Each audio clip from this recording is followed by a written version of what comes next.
Bon, alors, sur le premier cours là, qu'on va faire sur le Tanya, on va d'abord essayer d'expliquer qu'est-ce que c'est le Tanya. Alors vous savez que donc le Tanya, c'est en fait, pour expliquer brièvement, l'œuvre maître de la Chassidoute. D'accord. Alors pour expliquer un petit peu, en fait, on a le Baal Shem Tov, d'accord, qui est né en 1458, qui ensuite a eu comme élève le Maguide de Mézerich. Il s'appelait le Maguide de Mézerich. Pour la petite histoire, en fait, il y avait un certain Rabbi Baruch, il s'appelait Rabbi Baruch, et en fait, il s'est marié. Et un an après son mariage, il n'avait pas d'enfant. Donc il a été chez le Baal Shem Tov. Le Baal Shem Tov lui a donné une bénédiction. Et un an après, il a eu un enfant, le jour même. Et le jour où il était chez le Baal Shem Tov, c'était le 18 Elul. Et le 18 Elul, en fait, c'était le jour de l'anniversaire du Baal Shem Tov. Donc, en fait, le Rabbi Shneur Zalman, qui est l'auteur du Tanya, euh, est né le même jour en fait que le Baal Shem Tov. À partir de ce jour, on a vu que vraiment que le Rabbi Shneur Zalman était un enfant spécial. Déjà à partir de l'âge de 2-3 ans, il paraissait comme un enfant très instruit, qui apprenait très vite, qui comprenait très très vite les choses. Et déjà à Bar Mitzvah, il connaissait le chasse par cœur. Et, et donc après, bon, l'histoire est un peu longue, mais après, à un moment donné dans sa vie, la Morazaken a été mise en prison. Parce qu'en fait, à l'époque, il collectait de l'argent pour aider l'État d'Israël. Et à l'époque, Israël était allié avec la Turquie. Et la Turquie était un ennemi juré de la Russie.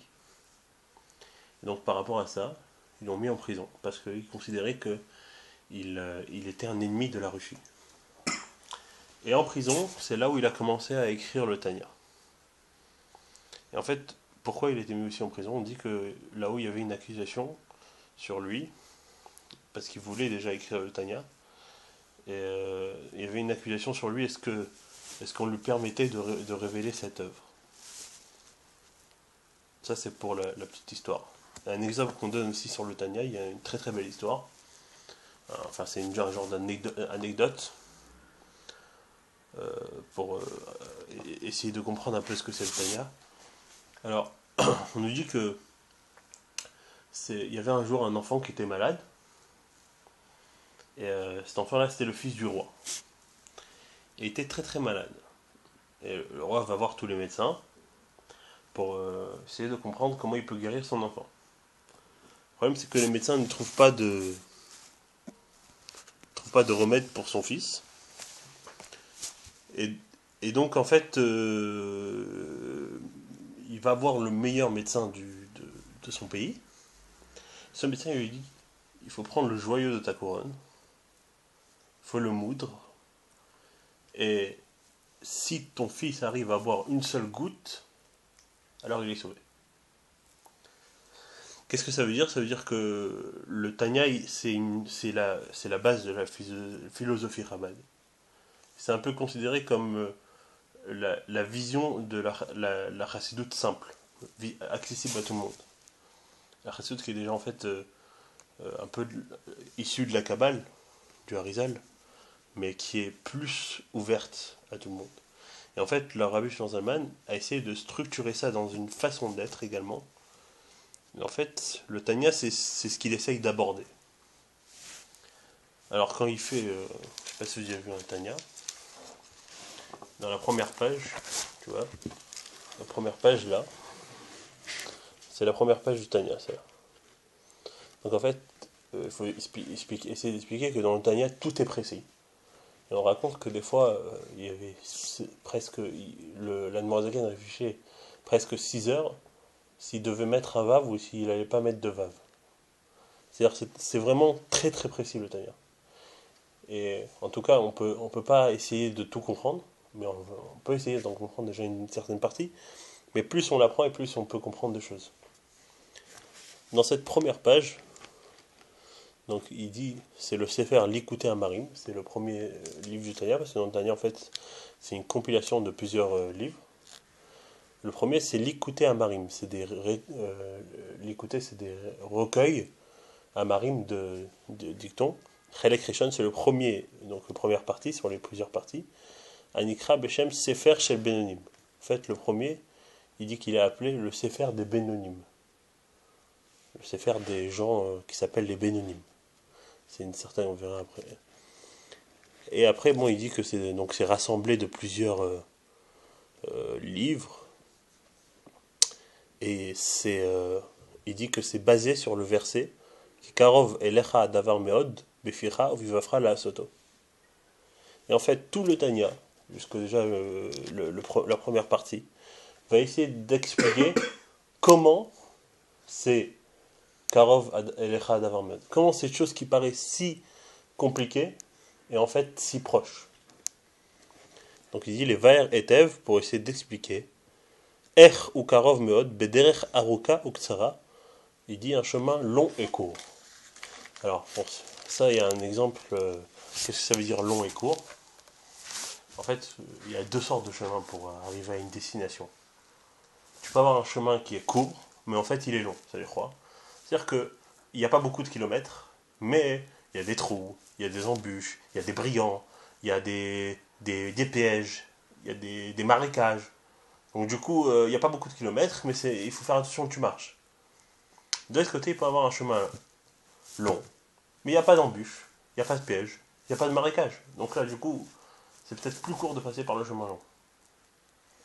C'est ça qu'il veut dire ici, c'est que le Tanya, c'est un moyen d'arriver à comprendre le fonctionnement de la vie, le fonctionnement de notre corps, et essayer de comprendre ça, mais d'une façon qui est longue, parce que on peut passer plusieurs années dessus, mais finalement peut-être la plus sûre.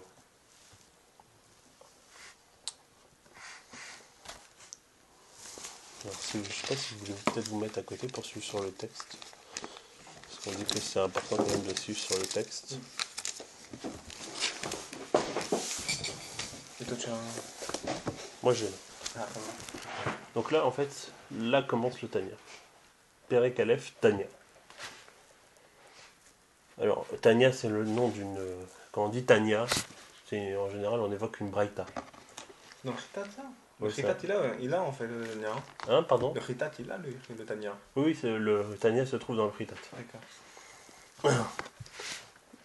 Donc, non, je disais, quand on dit pas de Tanya, par exemple, pardon, en fait, on évoque une Mishnah. D'accord. En fait, j'aime bien dire ici que le Tanya commence par un Tav. Et en fait, la dernière lettre de ce recueil, c'est un Aleph. Là, je vais te montrer. Ça finit par un Aleph. Non. Ça commence par un Tav, ça finit par un Aleph. Qu'est-ce que ça veut signifier? Ça signifie que quand tu commences le Tanya, tu peux penser que tu as tout, et que tu es parfait, et que tu as tout compris. Mais quand tu arrives à la fin, tu t'aperçois que c'est peut-être pas exactement ça. Tu reviens en départ. Non, qu'il y a encore beaucoup à faire, qu'il y a encore beaucoup à apprendre et qu'on peut toujours avancer. Et c'est ça la philosophie du Tanya. Alors pourquoi il utilise ici le mot Tanya? En fait, il ramène une braïta, mais bizarrement ici, il utilise le mot Tanya.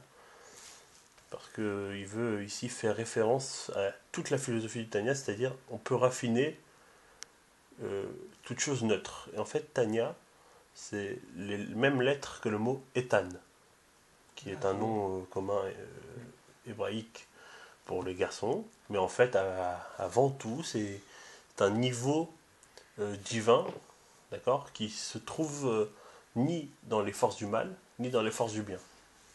D'accord. En fait, pour expliquer un peu cette philosophie, quand tu épluches un fruit, alors tu as le fruit, tu as l'écorce, et puis au milieu tu as une sorte d'écorce blanche. Imagine quand tu épluches une orange, d'accord? Tu as l'écorce orange, l'écorce blanche et l'orange. On va dire que l'orange c'est la force du bien, l'écorce blanche c'est une force neutre, et l'écorce orange c'est une force du mal. Et en fait, Tanya, Ethan, c'est une force qui se trouve dans les forces neutres.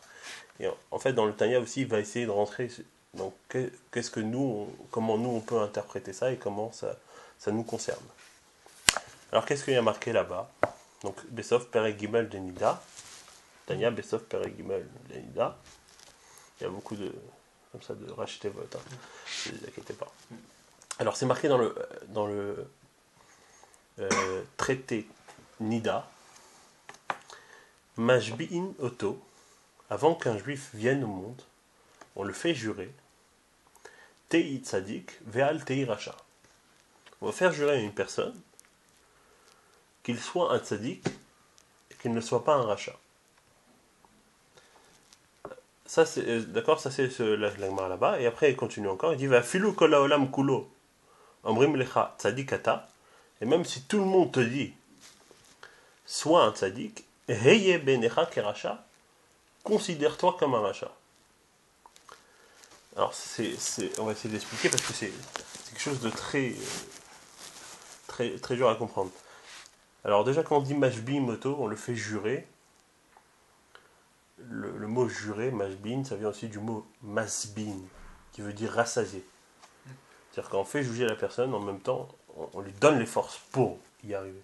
C'est pas qu'on te fait jurer, mais qu'on te donne pas les forces. Et donc, qu'est-ce qu'on lui fait jurer? On lui dit Tei tzadik, ve'al tei racha. Cette neshama, puisque c'est pas un corps, hein, on parle avant de descendre. La neshama va jurer que elle va tout faire pour être au niveau de tzadik. Mais essayer de faire le maximum pour ne pas être racha. D'accord? C'est-à-dire, on sait très bien que c'est dur d'arriver au niveau de tzadik. Alors, qu'est-ce que tu vas jurer? Tu vas jurer d'être tzaddik, mais si tu n'y arrives pas, ne sois pas racha. C'est-à-dire qu'il faut tout faire pour essayer d'être au maximum. Après, on n'y arrive pas forcément, mais au moins essayer de ne pas être racha. D'accord? Et même si tout le monde entier te regarde et te juge par rapport à tes actes, il va te dire, ah celui-là c'est un tzaddik. Il y a beaucoup cette expression qui peut être utilisée par les gens communs. Ils diraient, ah, quel tzaddik tu es. Parce que la vieille dame dans le marché, tu lui as levé son sac. Ah, tzaddik, tzaddik. Bon, c'est une expression, mais tzaddik c'est beaucoup plus profond que ça, d'accord? Donc c'est pour ça qu'il dit ici, même si tout le monde te dit que tu es un tzaddik, mais il faut te dire que tu as encore du travail pour y arriver et ne pas te reposer sur tes lauriers. Parce que quand tu te reposes sur tes lauriers, c'est là où le Yetzirah il attaque. C'est là où le mauvais penchant il attaque. D'accord? Donc ça c'est ce qui a marqué là-bas dans le traité Nida. C'est des questions, tu peux me poser. Non, je précise. V'tzarich lavin. Et là, il demande. Il dit, voilà, c'est enseigné, donc, Atnan, c'est enseigné dans le Mishnah Avot Perek Bet. Tu suis? Ve'al tei racha bifnei atzmecha. Dans le Pirkei Avot qu'on va d'ailleurs apprendre ce Shabbat, c'est marqué, ne te considère pas comme un rachat. Donc c'est contradictoire avec... Exactement, donc c'est contradictoire avec ce que la Mishnah d'avant vient de dire. La Mishnah vient de te dire, sois à tes yeux comme un rachat. Et nous on te dit, ne te considère pas comme un rachat. Donc comment ça marche? Il y a deux Mishnayot ici qui ne se concordent pas. Donc il explique de vegam, de plus, im iye be'enav keracha. Si vraiment je me considère comme un rachat, yera levavo, mon cœur sera triste, blessé, veillez atzouv, et je vais être triste. Ça veut dire, si je suis tout le temps en train de me rabaisser, qu'est-ce que je vais gagner de ça que je suis en train de me rabaisser? Finalement, je vais... Ah mince, je suis que rachat. C'est-à-dire, ok, tout le monde me dit que je suis sadique, mais si je suis tout le temps en train de me rabaisser, c'est ça qui va me faire avancer. Comment en me rabaissant, je peux me faire avancer? En deux mots, c'est pas si je te mets la tête sous la table que tu vas réussir à monter sur la table. Tu comprends? C'est-à-dire, si je suis tout le temps en train de te rabaisser, c'est pas un bon moyen pour te faire avancer. C'est comme quand tu montes une pente avec un vélo. D'accord? Alors, déjà que c'est dur de monter la pente, mais en plus, moi je suis en train de te dire, attends, je te tiens le vélo derrière. Déjà que c'est dur de monter la pente, mais si en plus je te tire le vélo par derrière, ça va être encore plus dur. Surtout si je te dis de monter la pente en pédalant en arrière. Alors, c'est encore plus dur. Et donc, quelle sera la conséquence éventuelle du fait que il ne pourra pas, en fait, du fait qu'il va être tellement blessé, triste. Donc, velo yuchal lavod Hashem besimcha uvtu levav. S'il n'a pas un cœur joyeux, s'il a un cœur qui est tout le temps triste et qui est tout le temps en train de se rabaisser, alors son service de Dieu ne sera pas joyeux. Et on sait qu'il faut servir Dieu avec joie. Tout le temps être joyeux, tout le temps être content. Avec un cœur entier. Mais comment tu peux exiger d'une personne que tu lui dis rabaisse-toi, comment tu peux lui exiger d'être un tzaddik? Tu comprends? D'un côté tu lui dis il faut être tzaddik. Mais d'un côté tu dis non, rabaisse-toi à être rachat. Donc cette personne que tu vas lui exiger d'être tzaddik, tu lui exiges aussi de s'abaisser à être rachat. Comment ça marche ensemble? Si tu veux avancer, il faut avoir un corps joyeux. Il faut être bien, il faut être à l'aise. Plus je te restreins, plus tu vas pas avancer. Maintenant, Ve'im lo yera levavo klal. Il dit si son cœur ne va pas être blessé par cette considération. Ve'im lo yera levavo klal. Yachol lavo l'idée kalout. Il dit il peut en arriver à une attitude de légèreté. Ça veut dire que il va en arriver à avoir une attitude par rapport aux fautes de légèreté. C'est-à-dire que les fautes ne vont pas le toucher. Il va avoir un rapport avec la faute de légèreté. Il va faire les fautes comme il fait du vélo.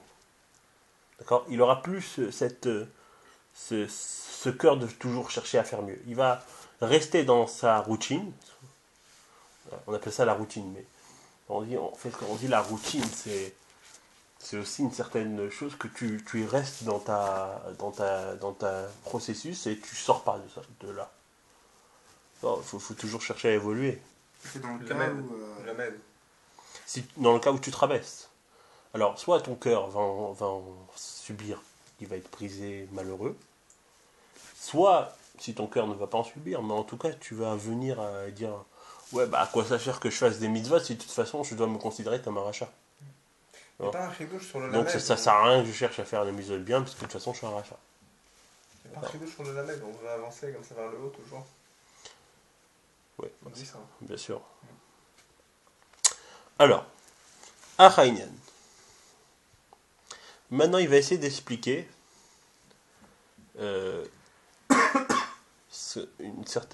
déjà rentrer un petit peu dans les explications. En gros, hein, mais après il va bien s'approfondir de qu'est-ce que c'est tzaddik et qu'est-ce que c'est rachat. Alors il dit Achaïnian, l'explication, qui n'est matino bigmara, le Talmud nous parle de Hechalukot, de 5 catégories. Alors, il va parler en fait en extrémité. Tzadik vetovlo, tzadik veralo. Tzadik vetovlo, c'est un tzadik qui connaît le bien.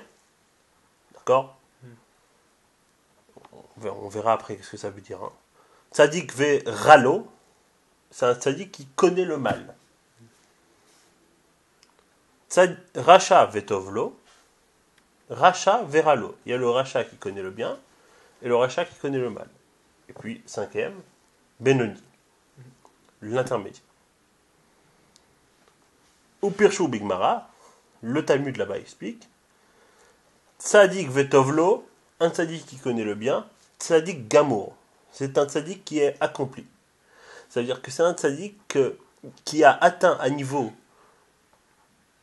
tellement haut que en fait, il a aucune faute et son âme est complètement débarrassée des impuretés de la faute. D'accord? Donc, il ne connaît que le bien. Ce qu'on appelle un tzaddik gamour. C'est un tzaddik accompli entier. Tzadik veralo, un tzadik qui connaît le mal, c'est un tzadik chez Enogamo. C'est un tzadik qui connaît le mal. C'est-à-dire que c'est un tzadik qui n'a jamais fauté. Mais, Il connaît. en fait, il est encore dans... On va dire qu'il a peut-être certaines souffrances physiques pour purifier son âme et son corps, mais son âme est encore pas débarrassée entièrement de l'impureté des fautes. D'accord? Donc ça, c'est un peu les deux niveaux. Et donc on peut comprendre par rapport à ces deux niveaux, parce qu'il faut savoir aussi que le Tanya cherche toujours à parler du bon côté, donc nous on doit en déduire pour le rachat, que le rachat vetovlo, c'est le rachat qui connaît le bien, le rachat veralo, c'est le rachat qui connaît le mal, c'est le rachat qui connaît le bien, ça veut dire qu'il a encore un peu de bien chez lui, malgré qu'il est appelé rachat, il a encore un peu de bien, et malgré qu'il est appelé rachat, l'autre, il est complètement rachat, il connaît que le mal. Après dans les chapitres suivants, il va bien rentrer en profondeur pour essayer d'expliquer vraiment quelle est la situation de chacun et comment faire si on est dans cette situation et comment aborder une certaine personne par rapport à cette situation. Maintenant, là, il va rentrer dans le Zohar et un peu dans la Kabbalah pour essayer d'expliquer la vision du Zohar sur cette Gemara. Donc, le Zohar s'appelle le Raya Memna, Parashat Mishpatim, dans la section de Mishpatim. Là-bas, il explique que Piresh, il explique là-bas, Tzadik Veralo, il dit c'est quoi Tzadik, le niveau de Tzadik qui connaît le mal. Il dit Shehara, Shebo, Kafouf Letov. Il dit, c'est-à-dire que c'est un Tzadik qui a du mal en lui, qui a une certaine forme d'impureté en lui, mais que cette forme d'impureté est complètement soumise au bien. C'est-à-dire qu'elle n'a aucune domination sur les traits de caractère du tzaddik. Parce qu'une des façons d'expression du bien ou du mal, c'est les traits de caractère de la personne. D'accord? C'est ce qu'on appelle les midot. C'est le trait de caractère du bien, c'est le moyen d'expression du bien ou du mal. Mais ici, ce tzaddik-là a du mal. D'accord? On a tous du mal. Mais ce mal-là lui est complètement transformé en bien. Ça veut dire que par exemple dans sa tête il peut penser à du lachon hara mais il va jamais en dire. Non, ça veut dire que justement, ça veut dire que ça viendra même pas à penser. Pourquoi? Parce que ça veut dire que ça existe en lui. Du fait qu'il peut penser, mais il va pas en penser. Pourquoi? Parce que si tu veux, cette domination que le bien a, elle est complète. Mais ça ne veut pas dire qu'il n'y a pas de mal. Il a une partie de mal. Si tu veux, le tzaddik, d'après le Zohar ici, le tzaddik accompli, c'est un tzaddik qui a réussi à raffiner tout son mal et qui n'a plus chez lui aucune notion de mal. Il n'y a vraiment aucune notion de mal, il n'existe plus chez lui. Là, le tzaddik qui a une notion de mal, c'est qu'en fait, le mal est en lui, mais il ne s'exprime pas. Ça veut dire que ni il va avoir de mauvaises pensées, ni il va avoir de mauvaises actions, et ni il va avoir de mauvaises paroles. Après, on verra dans la suite du Tanya comment le bien et le mal s'expriment en gros. Mais là, il explique en gros, hein, vraiment. Mais après, on verra comment le bien et le mal s'expriment et surtout comment les dominer. En fait, les trois gros, c'est parole, acte et action. On verra comment les dominer, parce que c'est pensée, parole et action. Donc, ça, c'est les trois gros. On verra après pourquoi aussi ces trois. Ok, alors dans la Gemara, après, il ramène encore une autre Gemara. Cette fois-ci, la Gemara Brachot. Qu'est-ce qu'elle dit là-bas, la Gemara? Elle dit Tzadikim Yetzer Tov Shoftam, Rechaim Yetzer Hara Shoftam. Benoni Zeveze Shoftam. La Gemara là-bas, elle dit comme ça, quelque chose. Elle dit que les Tzadikim, c'est le Yetzer Tov qui domine. Quand quelqu'un est dans le niveau des Tzadik, c'est le Yetzer Tov qui prend toutes les bonnes décisions. Le rachat, c'est le Yetzer Hara qui prend la bonne décision. Pourquoi? Parce que dans ce cas de figure, c'est lui le plus fort. Le Benoni, il n'y a pas de les deux peuvent prendre la décision. Ils sont aussi forts l'un que l'autre. C'est ce qu'on appelle donc l'intermédiaire. Mais il faut savoir que l'Admorazaken va quand même nous mettre 12 bons chapitres jusqu'à pour comprendre qu'est-ce que c'est le Benoni. Parce que c'est vraiment un niveau où, là on va essayer d'expliquer un petit peu, mais c'est vraiment un niveau qui est très profond, le Benoni. D'accord? Alors, dans la Gemara là-bas, Amar Rabba, Rabba déclare Kegon Ana Benoni. Il faut savoir que Rabba c'est un des plus grands sages de la Gemara. D'accord? Qu'est-ce qu'il est en train de dire Rabba? Moi par exemple, je suis un Benoni. Ah oui, après on va dire non. Abaye, Amarle Abaye. Alors voilà, il dit Amarle Abaye. Qu'est-ce qu'on est nous? C'est ça. Exactement. Amarle Abaye, la Gemara là-bas, Abaye, C'est grave, qui était son. Abaye en fait c'était son ravère, son ami, il apprenait avec Abaye. Abaye c'était aussi un des plus grands. Grave. Il dit Maître, tu ne laisses la vie à aucune créature. Dis-moi, il faut des tzadikim. Si toi tu es Benoni, mais qui est un tzadik? Donc il faut comprendre que Rabat c'est pas un plouc.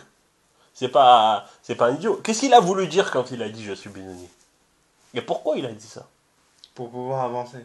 Non. C'est parce que Peu importe, mais attends, Rabat il sait ce qu'il vaut quand même. Ouais. D'accord? Même si c'est un très grand amoureux, mais il sait ce qu'il vaut. Je sais, il y a une Mara sur ça. C'est tiré d'une Mara. Oui, c'est tiré de la Gemara Brachot. C'est tiré, j'avais étudié ça. La Gemara Brachot. Ouais, Donc, l'Admorazaken, il va dire comme ça, ou la Avin Kolze Ba'eretef, pour comprendre bien clairement qu'est-ce que Rabat il est en train de dire ici, qu'il est Benoni, il va mettre 12 chapitres pour expliquer ça. Donc c'est long. Mais comme je vous l'ai dit, c'est un chemin qui est long, mais court. Là, c'est l'intégrale du Tania. Non, là, il n'y a que 25 chapitres. Et il y en a combien en tout? Il y a 40. Alors, dans le Likuta Marim, dans le Likuta Marim, il y en a 41. Si je dis pas de bêtises. Non, plus que ça. Il y a 50. Ouais, 53, c'est ça. 53. 53 d'ailleurs, c'est comme Gan. C'est le jardin. Jardin, c'est Gan. Là, il y a 53 chapitres. Après, tu as le Shear Haïchoud Vaimuna, c'est le deuxième. Et là, tu as encore pas mal de chapitres. Et après, il y a les Igrot HaKodesh, c'est les lettres saintes. Ça s'appelle. Et après, là, vraiment, c'est en fait, chaque lettre explique un sujet. C'est séparé en 3, je crois. Le principal du Tanya, c'est les 50. Enfin, ce qu'on appelle Tanya aujourd'hui, c'est le Likuté Amarim. Même si, en fait, le Tanya, c'est tous les recueils. Mais après, d'abord, ce qu'il faut apprendre pour comprendre déjà l'état d'esprit du Tanya, c'est le premier. D'accord? Une fois que tu as compris l'état d'esprit du Tanya, tu peux commencer à apprendre. C'est déjà 50 chapitres. En fait, l'état d'esprit, c'est un Tanya. Le Tanya, c'est tout un état d'esprit. Comment tu traduis Shoftan? Shoftam, il est domine. Donc, alors, il y a aussi une déclaration de Eyov, là, il cite, alors Vegam Lavin, il dit il faut comprendre aussi, Masha Amar Eyov, il va citer une déclaration de Eyov qui est rapportée dans la Gemara, Ribono Shel Olam. Et Eyov s'est exclamé et a dit, Maître du monde, Barata Tzadikim, Barata Rechaim. Tu as créé des Tzadikim, tu as créé des Rechaim. D'accord? Jusqu'à là, on est d'accord. D'accord. Il dit, Ve'at Tzadik Ve'racha Lokama. Mais tu n'as pas décidé par avance si l'homme sera Tzadik ou Racha. C'est-à-dire, avant qu'une âme descende sur terre, Dieu décide sur cette âme si elle va être riche, si elle va être pauvre, si elle va être beau, si elle va être moche, si elle va être blanche, si elle va être jaune. Bon, d'accord? Il y a tout un tas de choses qui est décidé. Une seule chose que Dieu ne dit pas, c'est s'il va être sadique ou s'il va être rachat. Parce que ça, Dieu veut montrer par là que même s'il sait Dieu, qu'est-ce que tu vas être. Mais Dieu ne le dit pas par avance parce qu'il veut montrer qu'il y a un libre arbitre et que tu as le choix d'être soit sadique, soit rachat. Donc Eyov ici dit à Dieu, de la même manière que tu influences la personne si elle est riche, si elle est pauvre, pourquoi par rapport à Tzadik et Rachat tu ne t'exprimes pas? En fait, il faut comprendre ici quelle est la plainte de Eyov finalement de dire tu as créé des Tzadikim, tu as créé des Rechaim. Qu'est-ce que ça veut dire ça qu'il est en train de poser cette question? Ça veut dire Ah, ça veut dire que quoi? Qu'il est en train d'essayer de comprendre pourquoi Dieu a fait son monde différent. Qu'est-ce que c'est? Qu'est-ce qu'il a voulu dire ici, Eov? D'accord, toutes ces questions-là, on va mettre pas mal de temps pour y répondre, mais en tout cas, euh, on va essayer de s'approfondir. Donc il dit Vegam la vin maout madrigat à Benoni. Il faut comprendre la nature, le niveau du Benoni. Donc ça veut dire qu'est-ce que c'est le Benoni? Qu'est-ce que c'est que ça, cet homme intermédiaire? On sait à peu près ce que c'est un tzadik. On a expliqué en gros que c'est un gars que le bien lui domine chez lui. On sait ce que c'est un rachat. Un rachat, c'est une personne que c'est le mal qui domine chez lui. Mais qu'est-ce que c'est le Benoni? Qu'est-ce que ça veut dire être intermédiaire? Ça veut dire quoi? Qu'il y a les deux qui dominent, qu'il a fauté, qu'il n'a pas fauté? C'est quoi l'histoire? Souvent, on voit que Moshe Rabbeinu a lui fait quelques écarts à son niveau, quoi. Bien sûr, bon, mais on dit que Moshe Rabbeinu par rapport à Moshe Rabbeinu, dire que c'est comme sur un très beau miroir, un très beau ustensile en or. S'il y a une toute petite tache et que l'ustensile est très beau et brille très fort, ben, la toute moindre petite tache, elle va se voir. Donc plus t'es haut, plus la Vera, elle compte forte. Bon, après ça, ça peu importe. Peu importe. Là, on n'est pas rentré dans ça. On essaye de comprendre qu'est-ce que c'est le Benoni. C'est ça que le Tanya il veut essayer de comprendre, en tout cas au début, pour nous expliquer, en fait, comment nous, on peut y arriver. Et ici, donc il dit le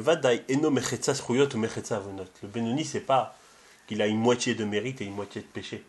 Ça veut pas dire ça. Quand on dit que tu es un homme intermédiaire, tu peux pas m'expliquer que c'est quoi intermédiaire? C'est que j'ai fait une moitié de faute et une moitié de mitzvot. C'est-à-dire quand tu mets sur une balance, j'arrive intermédiaire.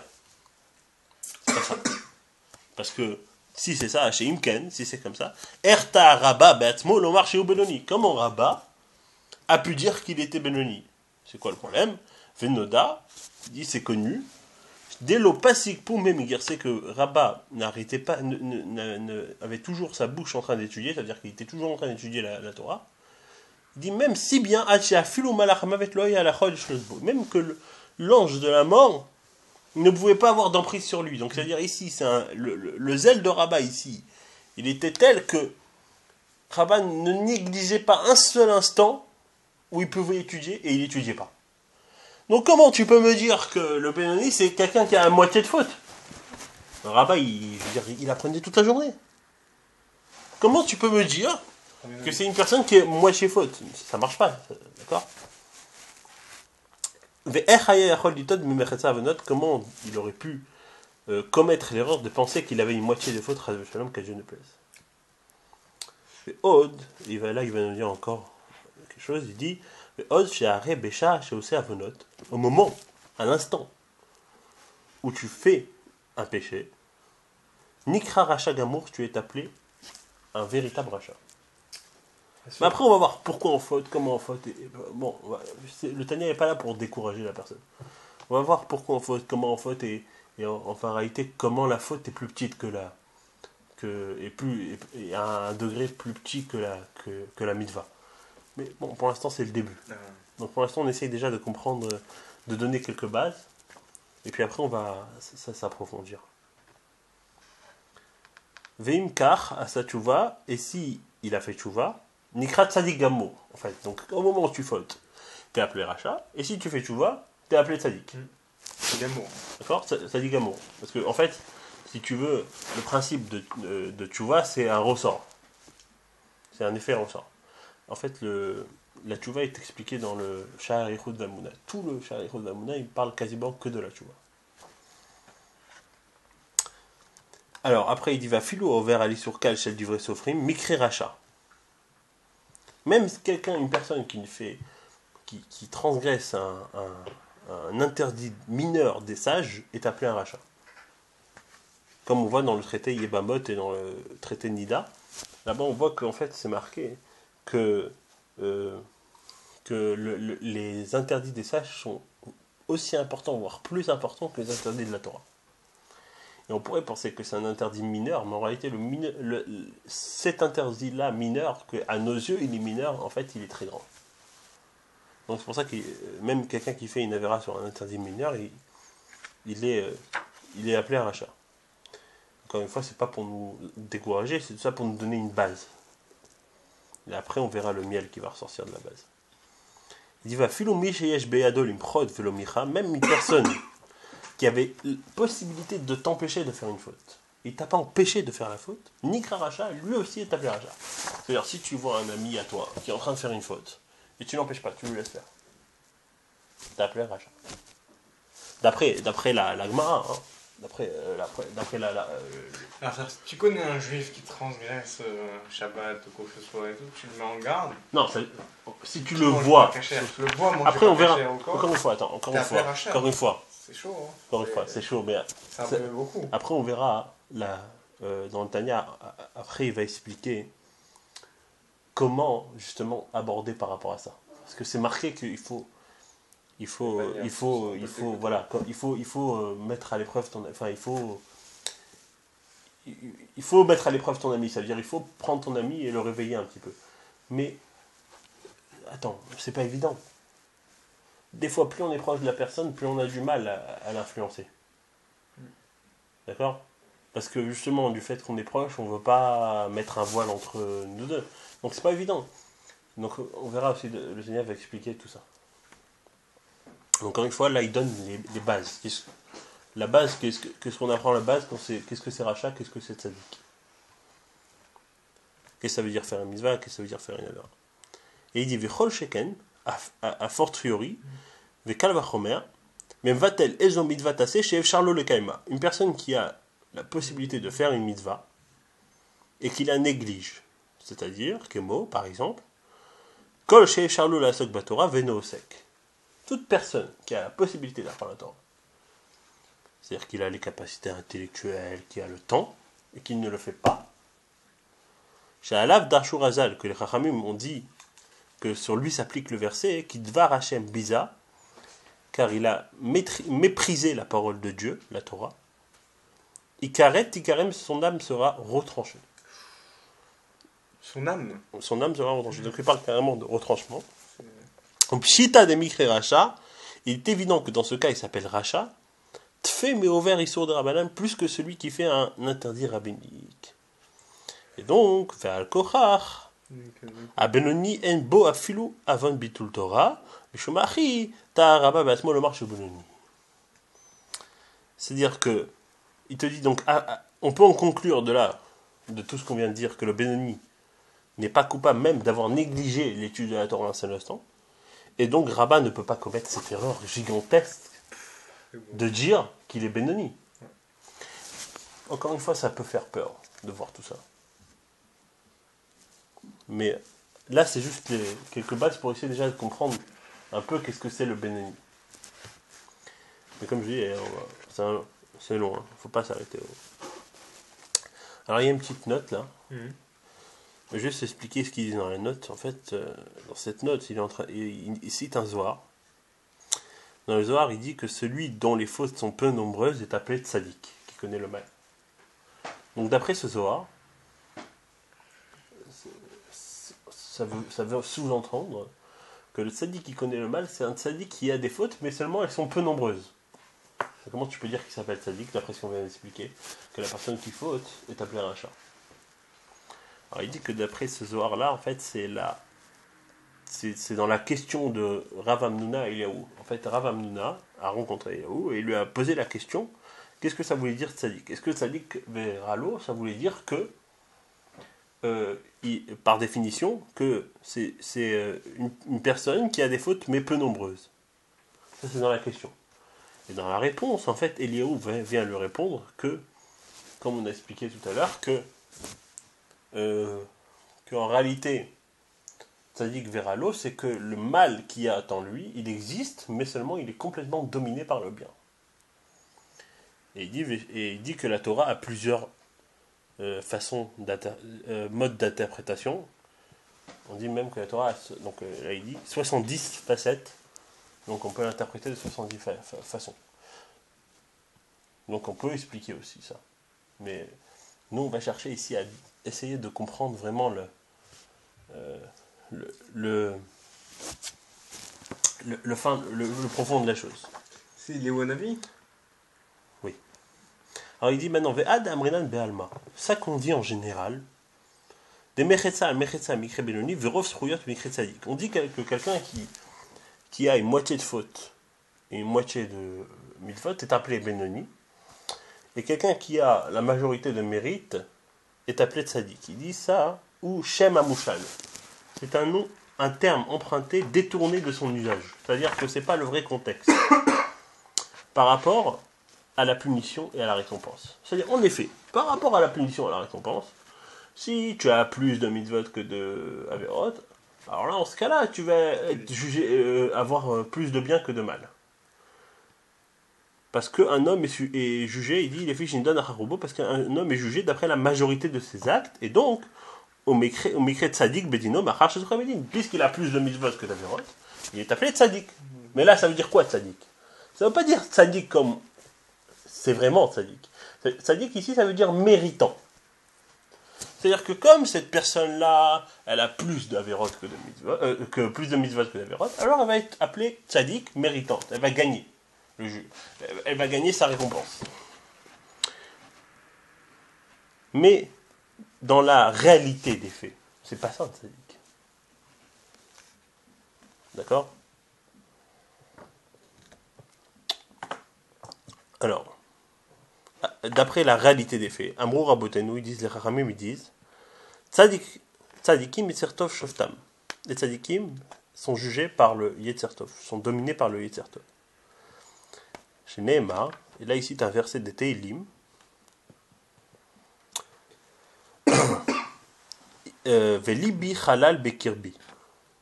C'est marqué, mon cœur est vide au-dedans de moi. C'est-à-dire quoi? David ici qui est en train en fait de citer chez Enlo Yetzahara qui n'a pas de mauvais penchant, qui argo betaniot car en fait il est en train d'expliquer qu'il a tué son Yetzahara par des juges, par des jeunes, pardon. Aval kol mi shelo higia le madrigazo, tout celui qui n'est pas atteint ce niveau, même que il a plus de mitzvot que d'averot, il ne peut pas être appelé tzaddik. Ça veut dire quoi? D'après l'explication qu'il explique ici, dans le cas où tu as fauté, tu peux quand même être un tzaddik. Maintenant, si tu as plus de mitzvot que de averot, en effet, quand on te juge, tu vas être jugé d'après ta majorité. Et donc, par rapport à ça, on peut appeler ça, entre guillemets, tzaddik. Mais pour éliminer tout tes avérotes, il faut être dans ce contexte-là. D'accord? D'être arrivé à éliminer ce mauvais penchant au point par les jeunes, et après il va expliquer vraiment cette notion de jeûne. Qu'est-ce que ça veut dire? Est-ce que ça veut dire qu'il faut se faire souffrir un jeûne? Et il va expliquer vraiment, il va rentrer dans le détail, qu'est-ce que c'est cette notion de jeûne, mais beaucoup plus loin dans le détail. J'ai jamais entendu parler de ça. En faisant des jeûnes, on peut tuer en tanit, on peut tuer le terrain. C'est-à-dire que, en fait, il va expliquer après, mais aussi, juste le point essentiel qu'il va expliquer, c'est que par le jeûne, on peut réparer les fautes. C'est pour ça qu'à l'époque, les grands Tanaïm... Oui, voilà, ça il va le citer plus tard. Et aujourd'hui, on fait des jeûnes pour... On fait des jeûnes encore. Parce qu'à l'époque, c'est des... Encore une fois, on va voir qu'est-ce que c'est vraiment la notion de jeûne. Et 30 jours, non, j'ai tenu une journée. Non, mais attends, non. On va voir qu'est-ce que c'est la notion de jeûne. On va voir pour quelle chose il faut jeûner, et on va voir qu'est-ce que ça veut dire vraiment cette notion. Mais ça, pour l'instant, ça ne nous concerne pas. Là, on n'est pas en train de parler de ça. Et donc il dit Velachen Avrou Rabotenu Bemidrash Ra Akadjbour Betzadikim Shem Watim Amad Veshatlam Bechol Levador. Là, il vient ici cite un Midrash, c'est marqué dans le Midrash que Dieu a vu que les tzadikim étaient peu nombreux, il se leva et les planta et les répartit dans chaque génération. Donc, ça veut dire, on voit bien de là qu'il n'y a pas beaucoup de tzadikim. Pourquoi Dieu a fait ça? Le tzaddik est le fondement du monde. C'est-à-dire qu'on a besoin du tzaddik pour faire tenir le monde. C'est la fameuse... 36, non ouais, exactement. On dit qu'il faut 36 tzaddikim. Bon, on parle de tzaddikim historiques, mais en tout cas, on dit qu'il faut 36 tzaddikim pour que le monde tienne. Est-ce qu'on en a 36 jours? des Ça, chaos, non, il parle- c'est une autre question. Mais ça on peut pas en rentrer. Parce qu'il parle pas des tzaddik de D'accord. communauté. et tout, il Donc parle là, des tout ça, villages, tout ça, c'était une introduction. Jusqu'à maintenant, c'est une introduction. On a essayé d'aborder un petit peu certains thèmes. Donc, on a vu le thème de Tzadik, on a vu le thème de Racha, on a vu le thème de Benoni. Ça, c'est 3 thèmes. Maintenant, la conception du Tanya, c'est d'abord, il va expliquer qu'est-ce qui fait vivre la personne. Donc, il va essayer d'abord d'expliquer, si on va dire, on appelle ça l'âme animale. Qu'est-ce que c'est l'âme animale? Et en fait, il va d'abord essayer de commencer par parler du mal. Pourquoi? Pour en parler brièvement, s'en débarrasser et passer au bien. Où là, il va passer 4 chapitres dessus pour nous expliquer qu'est-ce que c'est l'âme divine. D'accord? Parce qu'on a insufflé. Est-ce qu'il a insufflé? Oui, mais qu'est-ce que c'est l'âme divine? Qu'est-ce que c'est? Qu'est-ce La qu'elle neshama, représente? la neshama. Oui, mais qu'est-ce qu'elle représente? Et surtout, quel impact elle a surtout? Et- Souffle de vie. Et comment en tirer tous les meilleures conséquences? D'accord? Ça va être à partir du 2e chapitre.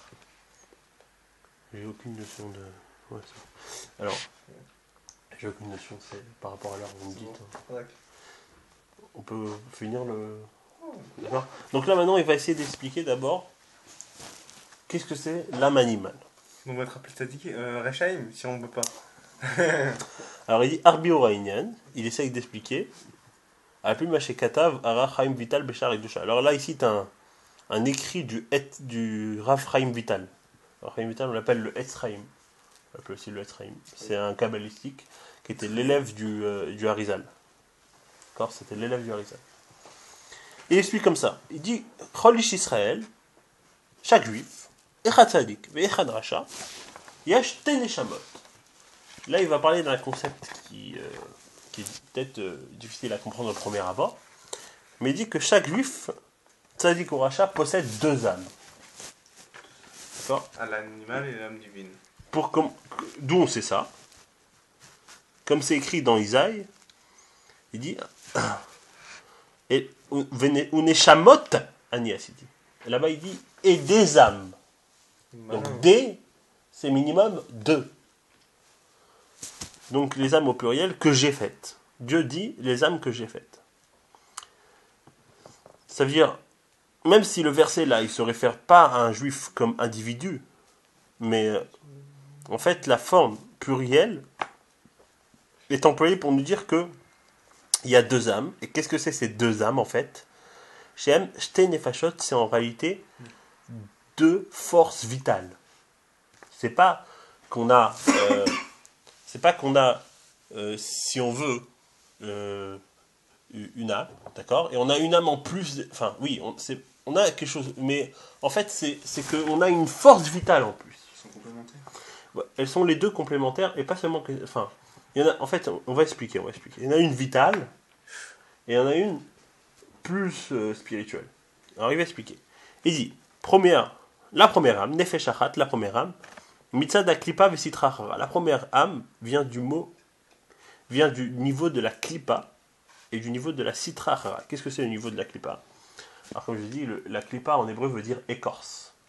D'ailleurs, je vais donner l'exemple de l'orange. En réalité, cette première âme vient du niveau de l'écorce de l'orange. Donc c'est-à-dire du niveau mâle et du niveau aussi vous savez, le blanc là que j'ai expliqué. Donc c'est le niveau de la sitra hara. Non, pardon. Non, klipa avec sitra hara, en fait, c'est le Sitra Hara, ça veut dire l'autre côté. Quand on dit l'autre côté, c'est le côté de l'autre côté de la création, donc l'autre côté de la pureté. Et en fait, le Tanya utilise un terme de dire l'autre côté pour ne pas dire le mal. Ah, ouais, l'autre côté, c'est. Vehi, et c'est elle, Amitlabesh et Bedam Madam Lachayot Agouf, c'est elle qui s'habille dans le corps, dans le sang de l'homme, et qui donne vie au corps. Donc c'est cette âme qui nous anime à tous.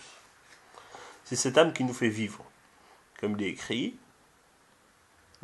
ça c'est écrit dans la Torah, qui nefesh abassar, car le nefesh de la chair, c'est-à-dire l'âme qui entretient la vie de la chair, qui entretient la vie du corps, la vie physique, où elle se trouve? Badam hi, elle est dans le sang. D'ailleurs, la majorité des maladies peuvent venir du fait que le sang a un certain problème.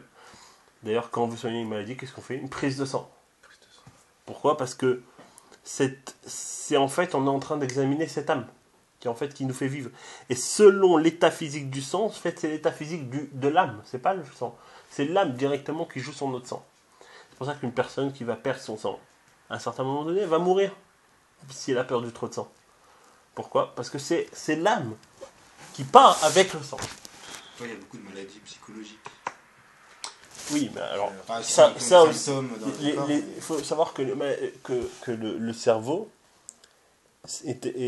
a aussi c'est lui qui envoie le sang. Donc s'il envoie mal le sang, tu comprends? S'il y a un problème quelque part dans le sang, dans le fait d'envoyer le sang, et si tu comprends, parce que si le sang circule pas bien, ça va se répercuter sur le corps.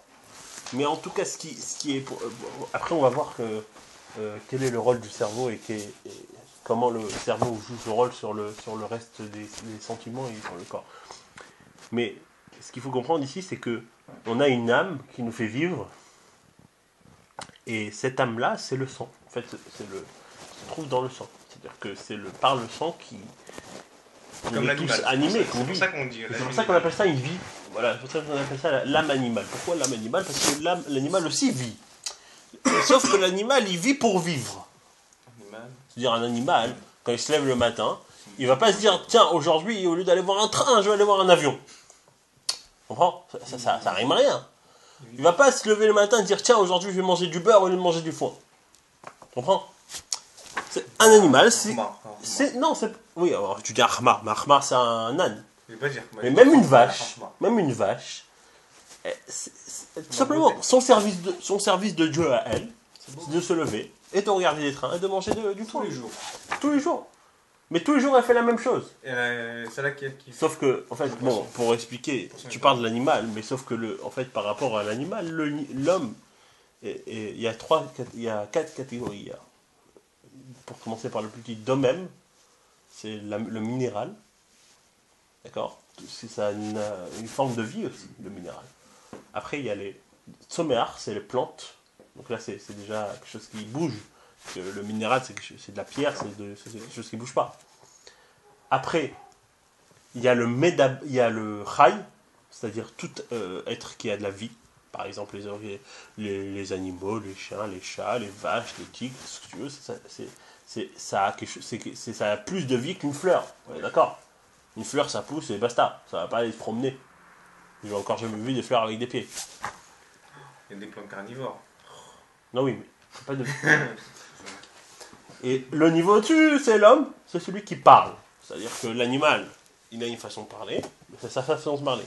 Il comprend pas. L'animal, il n'a pas de capacité de comprendre. D'accord? Enfin, l'animal est en fait plus intelligent que l'homme. Bon, ça c'est les psychologues vont vous dire que en fait l'animal il est encore plus intelligent que l'homme, et c'est pour ça qu'il parle pas. Bon, peu importe. C'est parce que du Tania. Non, de toute façon là le Tania parle pas de ça. Là c'est juste une parenthèse que j'ai fait. En fait, donc là pour revenir à ce qu'on disait, l'âme, cette âme-là fait vivre le corps.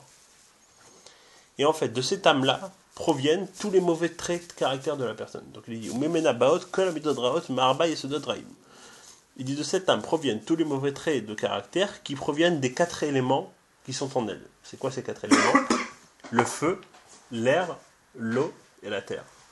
Dans chaque chose, la nature est composée de ces 4 éléments. Je répète, le feu, l'air, attends, une seconde. C'est pas ça? Non, le feu, non, c'est pas marqué. C'est pas marqué dans le texte. Attends, une seconde. D'accord. Là, tu vas trop vite. Déjà, là, tu vas trop vite. Alors, il dit il y a le feu, l'air, l'eau et la terre. Alors, c'est quoi le feu? À savoir, De'ayunu, Ka'as ve'ga'ava. Alors, Ka'as, c'est la colère. Ga'ava, c'est la fierté. D'où ça vient, ça? Mais Yesod Ha'esh, chez Nagva les Mala. Le feu. Quand tu allumes une bougie, qu'est-ce que fait la flamme? Elle monte. Elle monte vers où? Vers le haut. Quand tu t'énerves, qu'est-ce que tu es en train de faire? Tu rougis, tu montes. Tu es en train de t'exciter. Tout d'un coup, tu es fort. Quand tu es quelqu'un de fier, de émanant. Tu es en train de te prendre pour plus haut de ce que tu es. D'accord? Tu prends les gens de haut, on dit. Il y a une expression dans ce vrai qui dit prendre les gens de haut. Mais donc ça veut dire quoi? Ça veut dire que tout ça, ça vient du mauvais feu. Il y a le bon feu, il y a le mauvais feu. Par exemple, le bon feu, hein, il n'en parle pas ici, mais le bon feu, ça peut être quelqu'un qui a envie d'apprendre la Torah. C'est un bon feu. Une flamme. Bon flamme. Le ta'avot est l'appétit pour les plaisirs, atanugim, miyesod amaim. L'appétit pour les plaisirs, c'est-à-dire manger un bon caviar ou une bonne pizza ou une bonne steak frites. Alors ça c'est bon ça. Ce bon plaisir là, matériel, ça vient de l'eau. De l'élément de l'eau. Pourquoi? Qui a maïm masmichim comme une tanug. Car c'est qui permet la croissance de toute chose qui offre du plaisir? C'est l'eau. Donc, si on veut, l'eau c'est la source de toute chose qui peut donner du plaisir. Attention, hein, ça ne veut pas dire qu'on n'a pas le droit de se donner du plaisir. Attention, il peut y avoir du bon plaisir. Ve olelut ve letanut ve itfarut. Alors, la olelut c'est la frivolité, pardon. Letanut c'est la raillerie. Itfarut c'est la vantardise. C'est toujours l'eau, ça? Non. Ah. Là on va parler du vent. Ah, on l'a parlé. Alors, donc, là, je répète, la frivolité, la raillerie, la vantardise et les paroles futiles, ça vient de l'élément de l'air. Donc, l'air, le vent. D'ailleurs, quand tu parles des paroles futiles, paroles vaines, comment on dit ça? En français, il y a une expression qui dit tu parles en l'air. Ouais, parole. Non, c'est vrai. C'est vrai? Et tu parles en l'air. Mais d'où ça vient, ces expressions? Voilà, c'est là, c'est de Tania. C'est-à-dire que ces paroles futiles viennent de l'élément de l'air. Donc en effet, quand tu parles des paroles futiles, tu parles en l'air. C'est pas un problème. Et aussi, quand tu es quelqu'un qui est vantardiste, tout le temps tu te vantes, et à quoi ça sert de se vanter? On sait ce que tu veux, on n'a pas besoin que tu te vantes. Ça, c'est différent de la gava du feu. Non, attention, parce que là, tu sors pas de ce que tu es. Vanter, c'est pas monter de ce que tu es. Vanter, ça veut dire ce que tu es, mais le dire haut et fort, quoi. On n'a pas besoin de ça. D'accord? La raillerie, par exemple. La raillerie, c'est rigoler sur certaines choses. C'est pareil, c'est de l'air, tout ça. C'est les paroles futiles, c'est des choses que tu n'as pas besoin de dire. Des choses qu'on s'en fout de ça. Et tu parles pour rien dire. Ouais, tu sais, il y a des gens qui parlent. Je sais pas si tu as déjà entendu, mais tu dis, mais... Non, mais tu te dis, mais c'est quand qu'il va finir, en fait? D'accord? Mais tu sais, tu parles de ça, je te coupe. Hein. Mais on dit que chaque Neshama, c'est-à-dire chaque personne, il a un taux de parole. On m'a dit ça il n'y a pas longtemps. On m'a dit, il a un taux de parole, il a un nombre de mots. Rentre pas de ça. Est-ce qu'on est d'accord? Il a un nombre de mots maximum. Et là, c'est pour ça, quand tu là, tu rentres dans la fiction. Non, mais là, tu rentres dans la fiction. Quand tu es envoyé sur Terre, t'as un but, t'as quelque chose. Et par contre, t'as un nombre de mots, on m'a dit, t'as un nombre de mots, t'as une mission. Bon, alors, je peux pas faire des passes. Pour l'instant, attends, ça te fait, quand tu fais ça, je te dis, il faut pas que je fasse la chanara, non, des mais paroles futiles. Je pense pas qu'on a un taux de mots limité. C'est-à-dire qu'on a 1000 mots et pas plus, et qu'au bout de 1000 mots, on peut plus parler. Ça c'est la fiction. Il y a un film qui s'appelle 1000 mots, voilà, le gars il dit 1000 mots, et au bout de 1000 mots, il peut plus parler. D'accord? Ça, c'est la fiction. Ouais. Mais ça veut dire qu'on doit utiliser toute la parole pour dire de la Gdoucha. Ça, voilà, oui. Ça, on est d'accord. Mais justement, pourquoi? Parce que les paroles futiles, ça vient de l'élément de l'air du mal. D'accord? D'accord. Et après, les deux derniers traits de caractère qu'il va citer ici, Ve'atzlut ve'atzvut, la paresse et la mélancolie, émanent de où? Dit mais yesod et afar, de l'élément de la terre. Pourquoi? Parce que la terre, c'est la pesanteur. Quelqu'un qui est paresseux, on dit, c'est quelqu'un qui sent, je crois qu'il y a une expression qui dit en français, je sens mes pieds lourds. Ouais. C'est quoi qu'il sent ses pieds lourds? Ça veut dire que il a de la pesanteur dans ses pieds, quoi. C'est-à-dire que des pieds. Voilà, je traîne des pieds, voilà, c'est ça que je cherchais. Tu traînes des pieds. C'est-à-dire quelqu'un qui est paresseux, on appelle ça, on dit quelqu'un qui traîne des pieds. Quelqu'un de mélancolique, c'est pareil. D'accord? C'est-à-dire qu'il ressent une certaine pesanteur dans ses membres. D'accord? Donc, tout ça, c'est des traits de caractère qui émanent de cette âme. De cette âme-là. Et c'est légitime. Parce que cette âme-là, c'est une âme qui vient d'un niveau qui n'est pas forcément pur. Donc il peut y avoir du mal dans cette âme. Mais en même temps, on a besoin de cette âme pour vivre. D'accord? C'est elle qui nous anime, c'est elle qui est dans le sang. Maintenant, il dit, attention, il n'y a pas que des mauvais traits de caractère. Il dit, Vegam, midot tovot chez Beteva kol Israël, betol lutam. Il y a aussi des bons traits de caractère qui sont dans le caractère de chaque juif, à leur naissance, comme Rachmanut, la compassion, Gmilut Rasadim, la bienfaisance. Et ça, c'est dans un élément? Pardon? C'est dans un élément, ça? Non, ça vient de cette âme. De la terre? Non, ça vient de l'âme. Ah, de l'âme animale. De l'âme animale, d'accord. C'est l'âme animale qui donne place à ces deux traits de caractère de compassion et bienfaisance. On dit, dans la Gemara, on dit que les juifs ont 3 traits de caractère. Et là, il en cite 2. Bon, il y a Rachmanim, on a pitié. Gomle Chassadim, on fait du bien. Et Baïchanim, on est toujours timide. Et c'est quoi l'autre? Gomle Chassadim, C'est ça. on fait du bien. La pitié, la bienfaisance. Qui, Israël, ne fait zo des klipa, im klipat noga. Il dit parce qu'en fait, pour les juifs, cette âme dérive de la klipa qui est appelée l'écorce, qui est appelée l'écorce de noga. Alors, c'est quoi l'écorce de noga? C'est comme je l'ai expliqué, c'est dans le genre. En fait, si on veut, on va essayer de dessiner. Voilà, tu as une écorce épaisse. Là, il y a encore une autre écorce. Et là, il y a le mâle. Cette écorce extérieure, elle est complètement mâle. Cette écorce intérieure, comme l'écorce blanche de l'orange, alors elle touche le bien, puisqu'elle va coller à cette écorce-là, au fruit, mais elle touche aussi le mal. Donc en fait, elle a et du bien et du mal. Benoni. Oui, bon. Mais en tout cas, elle donne lieu pas que à du mal, mais aussi à du bien. Mais il dit que ça, c'est spécifique par rapport aux juifs, parce que c'est un niveau de neshama, un niveau d'âme animale que les juifs ont. C'est pour ça que c'est un trait de caractère, et il va expliquer pourquoi. Il dit aussi Ve'im misod et sadat tovara, c'est aussi du secret, secret ésotérique de l'arbre de la connaissance du bien et du mal.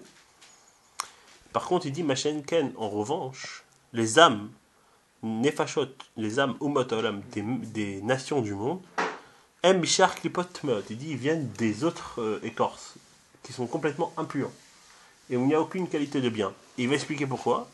Shen Baem Tov, que là, il n'y a aucune qualité de bien. Il dit tout le bien accompli par les nations ne l'est qu'à des fins personnelles. Et là, il cite le Talmud, comme ici dans la Gemara, al pasouk sur le verset, Vechesed leumim chatat. C'est marqué dans un verset des Mishli, le proverbe écrit par Shlomo Ameler. C'est marqué, la bonté des nations est une faute. Et là-bas, il explique, la Gemara explique, pourquoi. Chez Kol Zdaka Vachesed Shumot Haolam Osim Enan Ela Licher. Que toute charité et bien accompli par les nations ne sont que pour le propre gloire. C'est-à-dire que quand un juif agit avec bienveillance, il est motivé par le bien-être de l'autrui. C'est-à-dire que quand je donne la charité, je ne cherche pas à ce que le pauvre me dise merci. C'est-à-dire que c'est le plaisir de faire du bien à l'autre. C'est ça qui me motive à donner à l'autre. En revanche, les nations du monde vont plutôt se soucier de leur satisfaction personnelle. Oui, c'est pour pas culpabiliser, quoi. Pour pas culpabiliser, exactement. Il y a un grand sentiment de se donner une satisfaction personnelle. On va chercher une satisfaction personnelle. D'ailleurs, aujourd'hui, dans le mode de vie dans lequel on vit, une personne qui a réussi, c'est une personne heureuse. Et c'est une personne qui est bien payée. Et c'est une personne qui va bien gagner sa vie. Attends une seconde. Si tu gagnes 1000 euros par mois, tu peux pas bien vivre? Arrête de me raconter des bêtises. Tu peux pas bien vivre avec 1000 euros par mois? Tu peux bien vivre. D'accord? Pourquoi tu vas chercher à gagner 1 million? Tu vas avoir une satisfaction personnelle d'avoir bien gagné ta vie. Ou bien d'avoir un plus grand salaire. D'ailleurs, le non-juif va toujours se plaindre. Ah, je peux avoir plus. Ouais. Et ça, c'est un esprit un peu un peu, je dirais, goy, comme ça, un peu impur. En fait, il va toujours chercher à avoir plus, mais pas avoir plus spirituellement. Il va toujours chercher à avoir plus matériellement. Ah, je gagne pas assez. Ah, les patrons, ils regardent tout ce que les patrons, ils ont, ils gagnent. Et moi, je suis là. Attends, qui t'a demandé de regarder combien il gagne ton voisin? Pourquoi tu veux arriver là? Pour dire que tu as réussi dans ta vie? Et c'est quoi le but de dire que tu as réussi dans ta vie? Pour dire, voilà, j'ai une satisfaction personnelle. J'ai réussi dans ma vie. D'ailleurs, si tu vas demander à un patron qui gagne 2 millions d'euros, tu vas lui dire, est-ce que vous trouvez que vous êtes payé bien? Non, pas forcément qu'il est pas bien. Mais est-ce que tu vas lui dire, si tu lui demandes si c'est juste ce qu'il est payé, c'est-à-dire s'il trouve ça normal d'être payé 4 millions, il va même pas te répondre. Il va te dire, c'est pas moi qui décide de ma paye, c'est mon conseil d'administration qui décide de me rémunérer. Donc ça veut dire que c'est quoi? S'il est payé 4 millions, c'est pour sa satisfaction personnelle. Il va pas être payé 4 millions pour dire, voilà, je vais donner à l'autre. Non.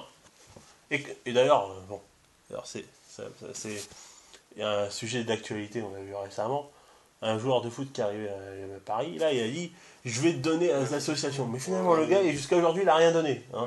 Mais bon, peu importe. Le gars, il va dire, bon, c'est un exemple, mais le gars, il va te dire, je vais gagner beaucoup d'argent, mais c'est pour moi, c'est pour ma satisfaction personnelle. C'est pour dire que j'ai réussi. Et c'est qui a réussi? C'est moi. C'est pas grâce aux autres. Attends, il a oublié le gars qui l'a poussé au début. Il a oublié tous les gars qui l'ont appris au commerce. Il a oublié tous les gars qui lui ont donné des coups de pouce. Comment t'es arrivé là? Comment t'es arrivé en haut de l'échelle? Tu peux pas me dire que t'es arrivé tout seul en haut de l'échelle. Il y a quelqu'un qui t'a bien appris à monter les marches, d'accord? Qui t'a bien appris de la théorie, comment monter les marches de l'échelle. Comment arriver là-haut? Il y a des gars qui t'ont poussé pour monter les marches de l'échelle. D'accord? C'est un gars plus que ça. Quand il va donner quelque chose, il va attendre le merci.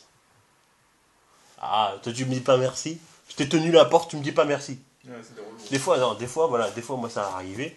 Là, tu sors, il tient la porte. Merci! Genre, tu m'as pas dit merci.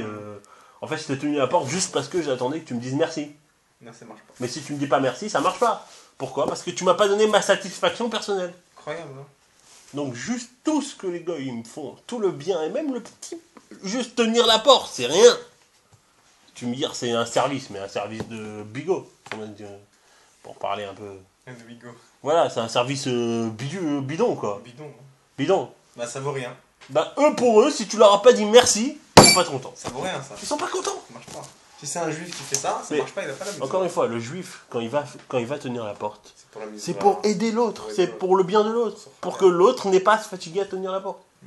Moi, si tu me dis pas merci, en Israël, ça me fait ni chaud ni. D'ailleurs, en Israël, il n'y a pas de merci. Il n'y a pas de pardon. Il n'y a pas de merci, il n'y a pas de pardon. Pourquoi? Bah, tu vas me dire, il n'y a pas de politesse. Bon, ok. C'est pas vrai, la politesse existe. Quand t'es pas bien, tu ils sont là et tout. Tu sais que quand tu leur demandes pardon là-bas, c'est une offense. Moi, la première fois où je suis arrivé en Israël, j'ai dit pardon à un policier, je fais Slicha Adoni. Le gars, il a cru que je l'insultais. Tu demandes pardon, le gars, il croit que tu l'insultes. Pour lui, c'est une insulte. Il vit ça comme une insulte. Donc ça veut dire que la personne, elle me dit, mais attends, pardon de quoi? Je te dois rien. Ouais. Ici, on a droit. Tu abordes une personne, tu dois t'excuser. Avant de lui demander rien, tu as rien demandé, je m'excuse, pardon. Excusez-moi de vous déranger. Voilà, excusez-moi de vous déranger. Mais attends, est-ce que je t'excuse? Non, à la limite, après tu dis, excusez-moi si je vous ai dérangé. Merci de votre temps. Là, ok. Merci de votre compréhension, merci de votre attention, merci de. Là, ok. Mais encore que ça. C'est comme dans le métro. Il faut pas. Non, mais ça veut dire là, il faut pas. Tu bouffes quelqu'un, il t'a en fait, mais en fait, ce qu'on veut aussi nous apprendre dans le Tanya, c'est que on doit pas nous apprendre ça. On ne doit pas attendre que quelqu'un nous remercie, parce que ça, ça fait partie de la futilité. Ça fait partie de l'air. Qu'est-ce que... Non, qu'est-ce qu'on s'en fout d'attendre le merci? Parce que tu fais pas ça. Ça va rien t'apporter de plus à toi. Si quelqu'un il te dit merci ou qu'il te dit pas merci, qu'est-ce que ça va changer dans ta vie? Est-ce que si aujourd'hui tu as dit merci, grâce à ça tu vas gagner 1 million, l'euro million? C'est quel rapport? Quel rapport avec le fait que le gars il t'a dit merci et le fait que c'est juste parce que grâce au merci qu'il va te dire, tu vas avoir une satisfaction personnelle. Et cette satisfaction personnelle, alors si tu la recherches, oui, t'attends le merci. Mais si tu la recherches pas, t'attends pas le merci. D'accord? Donc ça, on a expliqué quoi? on a expliqué c'est quoi cette âme qui fait vivre le sang. Donc cette âme qui fait vivre le sang, c'est l'âme qui anime chaque personne. Non, c'est moi on a expliqué qu'il y a plusieurs notions. Pour les nations, c'est une âme qui provient des forces, des forces à l'impureté.